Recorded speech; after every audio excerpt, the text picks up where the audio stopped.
welcome to SWK 510 News. Our 5 p.m. story covers the Affordable Care Act. The Affordable Care Act was enacted in 2010 and it aimed to expand health care coverage, reduce costs, and improve the quality of care in the United States. But the question is, has it?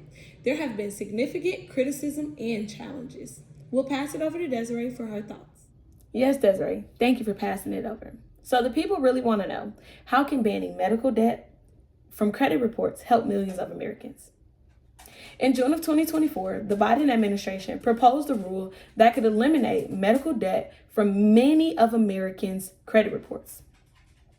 Neil Mahoney once said, "Nobody chooses to get sick, but we end up with a mess of medical bills."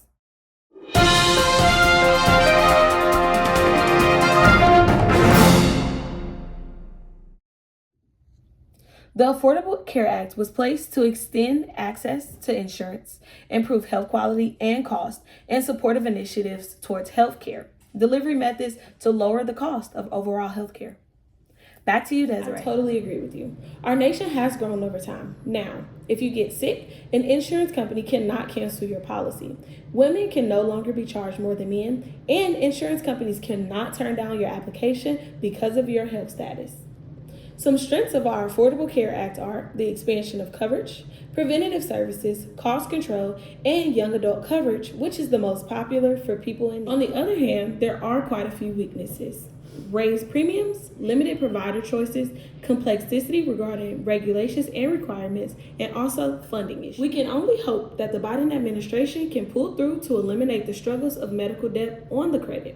As he eliminates the debt, hopefully we can prevent this. We'll pass it over to Desiree for her thoughts on options for change. Yes, I do believe that there are many steps that we can take to change this. To start, to change our nation's healthcare through the Affordable Care Act, we could expand Medicaid, which would include encouraging more states to expand Medicaid coverage to low-income individuals. We could also create public options, which would compete with those higher private insurers.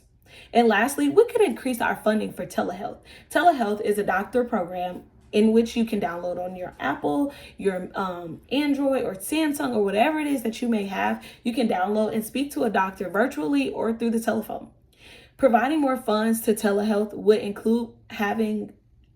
include giving more individuals access who are not able to make it to the hospitals, who are not able to make it to their primary care provider monthly. So I do believe that if we all work together, we could change. That's all for me. Thank you for those great steps to change, Desiree. See you all back on SWK 510 News for our 9 p.m. coverage on the presidential election.